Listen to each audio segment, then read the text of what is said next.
Shimul Memorial north south school and কলেজের ষষ্ঠ শ্রেণীর অনলাইন ক্লাসে তোমাদের সবাইকে স্বাগত। উপস্থাপনায় আমি শারমিন আক্তার, সহকারী শিক্ষক। আমার স্নেহের শিক্ষার্থী, কেমন আছো তোমরা? আশা করি ভালো আছো, সুস্থ আছো, নিরাপদে আছো। আমরা এখন শীতকাল অনুভব করছি, তাই না? এই শীতের সময় আমাদেরকে কি করতে হবে? অনেক বেশি সচেতন থাকতে হবে, কারণ এই সময় আমাদের বিভিন্ন রকম রোগ বালাই হতে পারে।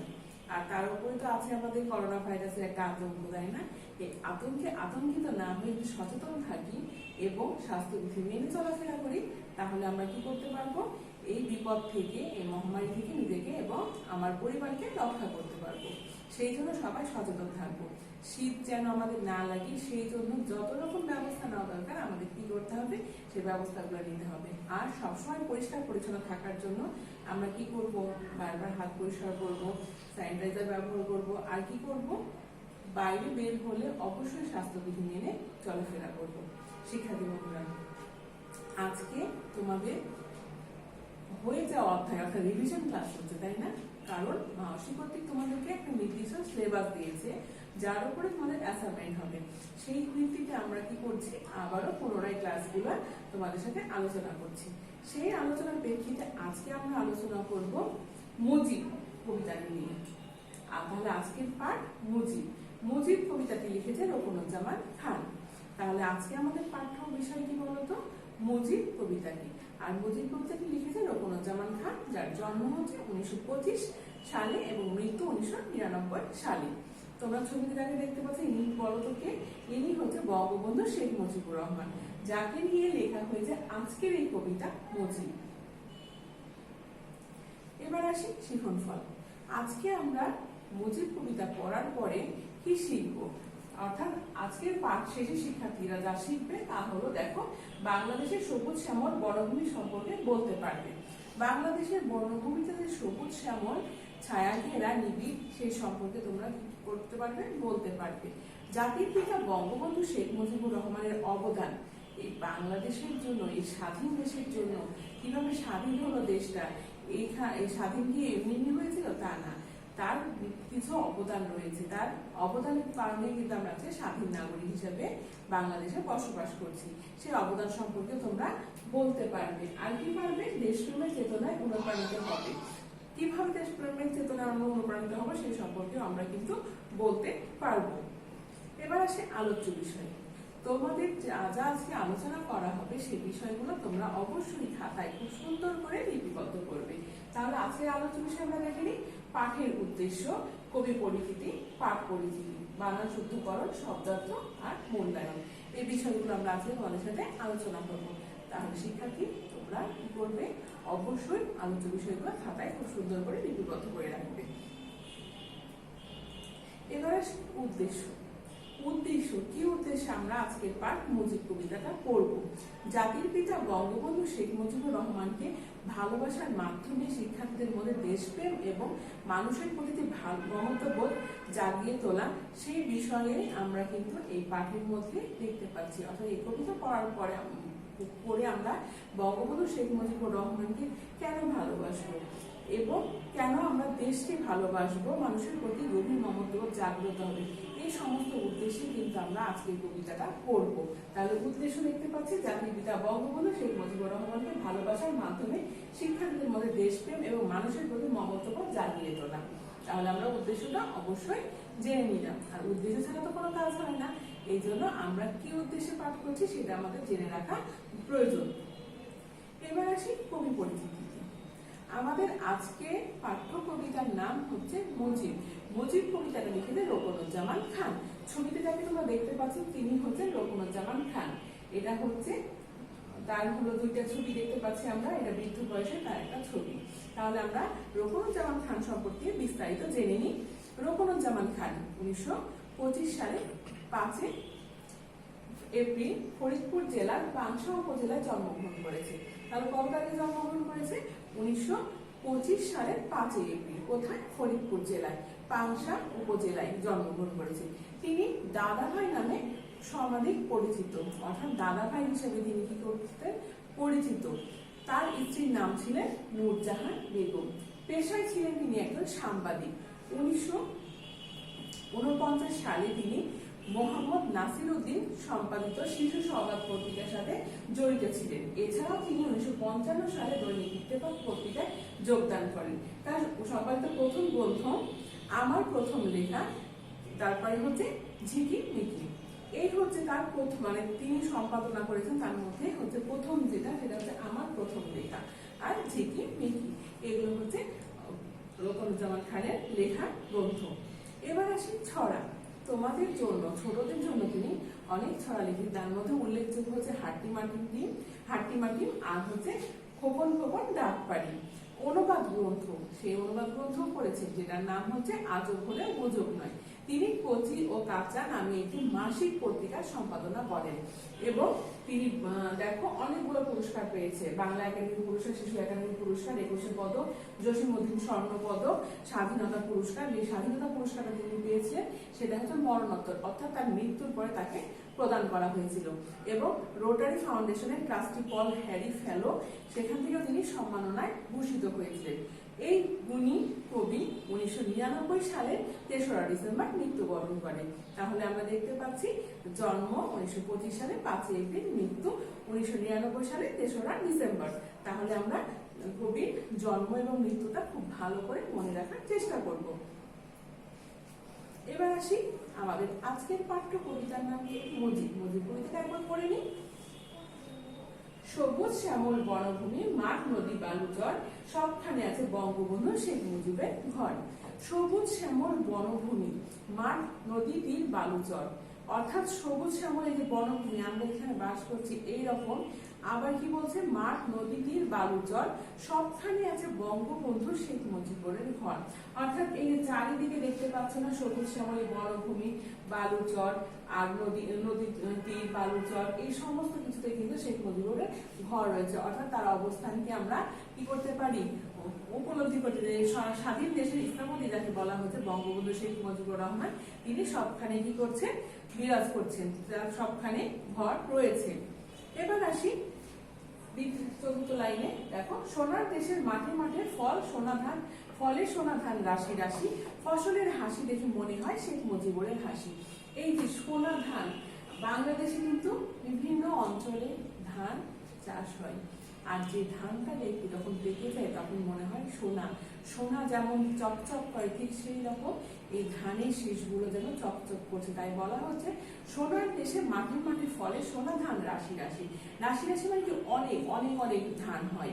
ফসলের হাসি দেখে, এই যে ফসল যখন পেকে যায় তখন কি হয়? কৃষক অনেক আনন্দ পায়, আর ফসলের হাসি দেখে মনে হয় শেখ মুজিবের হাসি। অর্থাৎ এই হাসির মধ্যে কিন্তু লেখক অনুভব করছে যে এর মধ্যে কিন্তু কবি তাকে অনুভব করছে, সে বঙ্গবন্ধু শেখ মুজিবুরের হাসিকে অনুভব করছে, বুঝতে পারছে, মনে করছে যে এই ফসলের হাসির মধ্যে কিন্তু হাসিটা দেখে মনে হচ্ছে বঙ্গবন্ধু হাসছে। শিশুর মধুর হাসিতে যখন ভরে বাঙালির ঘর, মনে হয় শিশু হয়ে হাসে চির শিশু মুজিবর। অর্থাৎ শিশু যখন কি করে? জন্ম হয়, একটা শিশু যখন জন্ম হয়, সেই জন্মের খুশিতে কিন্তু প্রত্যেকটা বাঙালির ঘর কি হয়? আনন্দে উচ্ছ্বাসে ভরে যায়। আর মনে হয় যখন ওই রকম আনন্দ হয়, যে এই যখন ছোট শিশু যখন কি করে তার ঘরে হাসে, তখন মনে হয় কি হচ্ছে? যে শিশু হয়ে হাসে চির শিশু মুজিবর। অর্থাৎ এই যে মুজিবুরকে একটা শিশুকে বলা, শিশু যেমন করে হাসে, ঠিক তার হাসিটা যেন সেই শিশু সুলভ, শিশুর মতো করে তিনি কিন্তু হাসছে। তাই বলা হচ্ছে মনে হয় যেন শিশু হয়ে হাসে চির শিশু মুজিবর। আমরা বাঙালি যতদিন রব এই বাংলায়, আমরা কি বাঙালি না অবাঙালি বলতো? আমরা বাঙালি, আমরা বাংলা ভাষায় কথা বলি, ভাষার জন্য আন্দোলন করেছি এবং ভাষাকে, বাংলা ভাষাকে আমাদের নিজের ভাষা, রাষ্ট্রভাষা হিসেবে প্রতিষ্ঠা করেছি। আমরা স্বাধীন জাতি, আমরা স্বাধীন দেশের নাগরিক। আর এই স্বাধীনতা যুদ্ধের জন্য বঙ্গবন্ধু শেখ মুজিবুর রহমান কি করেছে? অনেক অবদান রয়েছে তার, আর তার জন্যই আমরা কিন্তু স্বাধীন দেশ পাচ্ছি। তাই বলা হচ্ছে আমরা বাঙালি যতদিন বেঁচে যাবো এই বাংলায়, স্বাধীন বাংলা ডাকবে মুজিব আয় ঘরে ফিরে আয়। অর্থাৎ মুজিবকে ডাকবে। মুজিব যে মারা গেছে সেটা কিন্তু তারা কল্পনা করে না, তারা চিন্তা করে যে এই স্বাধীন বাংলায় যখনই আমরা মুজিবকে ডাকবো তখনই কিন্তু মুজিব আসবে। তাই বলছে মুজিব আয় ঘরে ফিরে আয়। তাহলে কবিতাটা দেখলাম চমৎকার ভাবে মুজিবের কি বলা যায় উপস্থিতি, শেখ মুজিবুর রহমান বঙ্গবন্ধু জাতির পিতা বঙ্গবন্ধু শেখ মুজিবুর রহমান উপস্থিতি কি করা হচ্ছে, জানান দেওয়া হচ্ছে যে স্বাধীন দেশে তিনি এখনো বিরাজমান। তাহলে আমরা পাঠ করছি দেখতে পাচ্ছি, জাতির জনক বঙ্গবন্ধু শেখ মুজিবুর রহমানকে ভালোবাসার ভেতর দিয়ে শিক্ষার্থীদের মধ্যে দেশপ্রেম এবং মানুষের প্রতি ভালোবাসা জাগিয়ে তোলার কথাই বলা হয়েছে। আর কি বলা হয়েছে, মুজিব কবিতায় রোকনুজ্জামান খান আমাদের জীবনের সকল স্তরে যে মুজিবের প্রতি মুহূর্তে উপস্থিতি সেই কথাই কিন্তু তুলে ধরেছে। দেখো প্রতি মুহূর্তে আমরা উপস্থিতি দেখতে পাচ্ছি না, যেমন ধরো আমরা দেখতে পাচ্ছি যে আমাদের সবুজ শ্যামল বনভূমি, মাঠ, নদী তীর, বালুচর সবখানেই আছে বঙ্গবন্ধু শেখ মুজিবের ঘর। অর্থাৎ আমরা প্রতি মুহূর্তে তিনি কি হচ্ছে আমাদের মাঝে উপস্থিত হচ্ছে, এই কথাই কিন্তু কবিতার প্রতিটি লাইনে খুব সুন্দর করে বর্ণনা করেছে। আবার বাঙালির ঘরে একটা ছোট্ট শিশু আছে, সেই শিশুর সাথে কিন্তু শেখ মুজিবুর রহমানের হাসিটাকেও বলা হয়েছে চির শিশু হয়ে হাসে মুজিবুর। তাহলে আমরা দেখতে পাচ্ছি এখানে কি করছে, প্রতি মুহূর্তে শেখ মুজিবের উপস্থিতির কথাই তুলে ধরেছে। তিনি স্বাধীন বাংলার স্থপতি, জাতির জনক বা জাতির পিতা বঙ্গবন্ধু। এই দেশকে তিনি ভালোবেসেছেন বলে যে আজীবন সংগ্রাম করেছেন এবং জীবন দিয়েছেন। তার জীবনের প্রত্যেকটা সময় কিন্তু দেশের জন্য সংগ্রাম করেছেন। তিনি বহুদিন তারা ভোগ করেছেন, কেন বলতো, এই দেশের জন্য, এই দেশের মানুষের জন্য, এই দেশের কল্যাণের জন্য কিন্তু তিনি নিবেদিত প্রাণ ছিলেন। আর এর জন্য তিনি কি করেছেন, জীবনও দিয়েছেন। বাংলাতে কিন্তু এই স্বাধীন বাংলায় কিন্তু তাকে কি করা হয়েছে, তাকে হত্যা করা হয়েছে, সপরিবারে তাকে হত্যা করা হয়েছে। অর্থাৎ দেশের কাছে, দেশের জন্য তিনি কিন্তু জীবন দিয়েছেন। তার এই ভালোবাসা এবং দেশপ্রেমের মূল্য ছিল অপরিসীম। বাংলার মানুষ, প্রকৃতি, আকাশ বাতাস সব জায়গায় তিনি বিরাজমান। তিনি প্রতিটি শিশুর অমলিন হাসিতে যেন অকৃত্রিম উপস্থিতি হয়ে আছে। অর্থাৎ তার প্রত্যেকটি উপস্থিতি, প্রত্যেকটি জায়গায় তিনি কিন্তু উপস্থিত।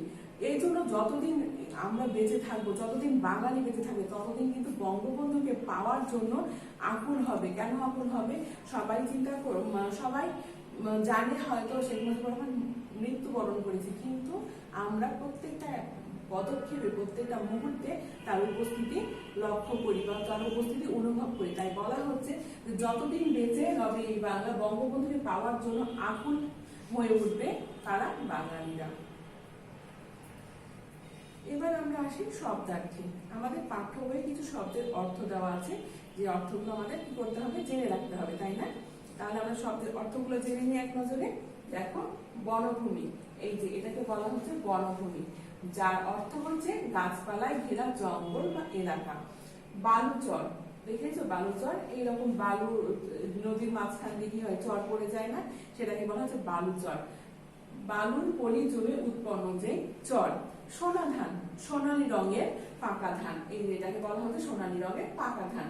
চির শিশু, চিরকাল যে শিশুর মতো সহজ। তাহলে আমরা দেখতে পেলাম শব্দের অর্থগুলা কি চমৎকার ভাবে বিশ্লেষণ করা আছে। এবার আসি বানান শুদ্ধকরণে। আমাদের অ্যাসাইনমেন্ট লিখতে হলে অবশ্যই বানানের প্রতি যত্নশীল হতে হবে, কারণ বানানের উপরে ভিত্তি করে কিন্তু আমরা অনেকটা মূল্যায়িত হই। আমাদের মূল্যায়ন যদি খারাপ হয় তাহলে কি হবে বলতো, আমাদের পজিশনটা কমে যাচ্ছে। তাই জন্য আমাদেরকে অবশ্যই বানানের প্রতি খুব যত্নশীল হতে হবে। যদি বানান শুদ্ধভাবে লিখতে পারি তাহলে আমরা কি করতে পারবো, অনেক ভালোভাবে মূল্যায়িত হতে পারবো। তাহলে আমরা দেখিনি, শ্যামল, শ্যামল বানানে তালবস্বরে জফলা আকার ম ল। বঙ্গবন্ধু, এখানে ও বয় যুক্ত আছে, আর একদম নয় হয় রস্যকার। সোনা ধান, ধান বানানে আমরা অবশ্যই দন্ত ন ব্যবহার করবো, মধ্যমা নয়। স্বাধীন, শুধু যদি দন্ত স ব্যবহার, স্বাধীন উচ্চারণে দেখো স্বাধীন মনে হচ্ছে দন্ত স একার ধয়সী দন্তটা, কিন্তু না, এই যে এখানে আমাদের একটা ব ফলা আছে যেটাকে উজ্জ থাকে, উজ্জ থেকে উচ্চারণ হচ্ছে স্বাধীন। তাহলে আমরা শয়ে বয়ে আকার ধয় দীর্ঘ দন্তটা স্বাধীন, এইভাবে উচ্চারণ করব। নদী তীর, নদী তীর একসাথে আমরা লিখবো। তারপর দেখো বাঙালি, ও আকার লয় রস, এখানে যদি দীর্ঘকার দিই তাহলে কিন্তু ভুল হবে। তোমরা ব্যাকরণ ক্লাসে অবশ্যই বানানের নিয়মের মধ্যে দেখেছো যে বাঙাল কোনো জাতির নামে শেষে অবশ্যই রস্বইকার হয়, দীর্ঘইকার নয়। তাহলে আমরা এখানে দেখতে পাচ্ছি বাঙালিতে রস্বইকার ব্যবহার করা হয়েছে। স্বৈরাচারী, এখানে শয়ে বয়ে রয়াকার চয়াকার রয় দীর্ঘই। কুচক্রী, এখানে দীর্ঘইকার ব্যবহার করেছি। প্রত্যাবর্তন, এখানে আমরা তয় জফলা আর তয়ের উপরে দেব ব্যবহার করেছি। এইভাবে বানানগুলা, আরো বানান আছে আমাদের, যেগুলোকে আমাদের খুব সুন্দর করে পড়তে হবে। এবার আসি মূল্যায়ন। আমরা এতক্ষণ কি করলাম বলতো? মুজিব সম্পর্কে মোটামুটি ধারণা নিলাম, মুজিব কবিতাটা পড়লাম এবং আমাদের বঙ্গবন্ধু শেখ মুজিবুর রহমান সম্পর্কে অনেকটা জ্ঞান অর্জন করলাম। তাহলে আমরা দেখি তো প্রশ্নের উত্তরগুলো চট করে বলতে পারি কিনা। স্বাধীন বাংলায় কি বলে ডাকবে? কি বলে ডাকবে বলতো? মুজিব আয়, ঘরে ফিরে আয়। আমরা কোথায় বেঁচে থাকবো? এই স্বাধীন বাংলায় বেঁচে থাকবো। সোনা ধান বলতে কি বোঝায়? সোনালী রঙের পাকা ধান। কবি রকুনুজ্জামান খান কোন জেলায় জন্মগ্রহণ করেছে? কবি রকুনুজ্জামান খানের জন্ম হচ্ছে ফরিদপুর জেলার পাংশা গ্রামে। বঙ্গবন্ধুর ঘর কোথায়? বঙ্গবন্ধুর ঘর সবখানে। তাহলে আমরা প্রশ্নের উত্তরগুলো দিতে পারলাম না? খুব সুন্দর করে এইভাবে বাসায় চর্চা করব। আগামী দিন তোমাদের ধ্বনিতত্ত্বের উপর রিভিশন ক্লাস নেওয়া হবে। তোমরা সবাই ঘরে থাকবে, সুস্থ থাকবে। আশা করছি আগামী মূল্যায়ন যেগুলো আমাদের অ্যাসাইনমেন্ট আসবে খুব ভালো করে আমরা লিখতে পারবো। সবাই ভালো থাকো, আমাদের জন্য দোয়া করবে। তোমরাও সুস্থ থাকবে। আল্লাহ হাফেজ।